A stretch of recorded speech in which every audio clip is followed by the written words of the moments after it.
युद्ध की समाप्ति पर श्री राम ने मातुली को सम्मानित करते हुए इंद्र के दिए हुए रथ को लौटा दिया। तत्पश्चात उन्होंने समस्त वानर सेना नायकों की भूरी भूरी प्रशंसा करते हुए उनका यथोचित सम्मान किया।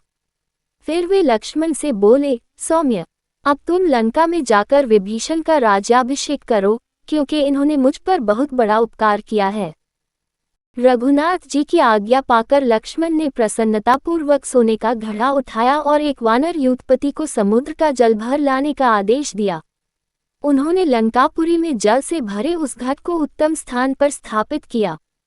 फिर उस जल से विभीषण का वेदोक्त रीति से अभिषेक किया। राज सिंहासन पर विराजमान विभीषण उस समय अत्यंत तेजस्वी प्रतीत हो रहे थे। लक्ष्मण के पश्चात अन्य सभी उपस्थित राक्षसों और वानरों ने भी उनका अभिषेक किया।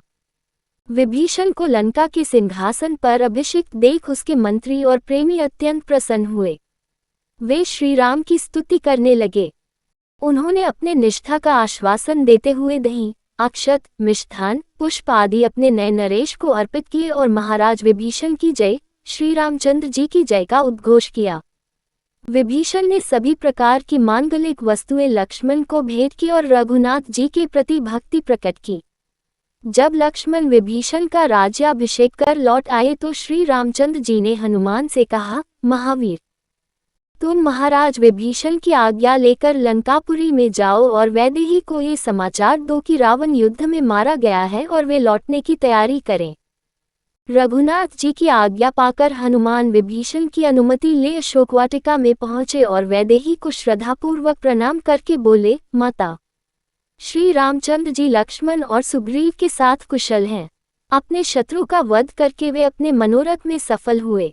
रावण अपनी सेना सहित युद्ध में मारा गया। विभीषण का राज्याभिषेक कर दिया गया है। इस प्रकार अब आप निर्भय हों। आपको यहाँ भारी कष्ट हुआ। इन निशाचरियों ने भी आपको कुछ कम कष्ट नहीं दिया है।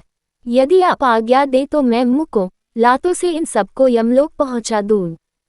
हनुमान की यह बात सुनकर सब निशाचरियां भय से थर थर कांपने लगीं।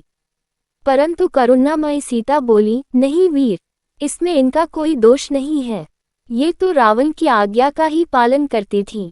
इसके अतिरिक्त पूर्वजनित कर्मों का फल तो मुझे भोगना ही था। यदि फिर भी इन दासियों का कुछ अपराध हो तो उसे मैं क्षमा करती हूँ। अब तुम ऐसी व्यवस्था करो कि मैं शीघ्र प्राणनाथ के दर्शन कर सकूं।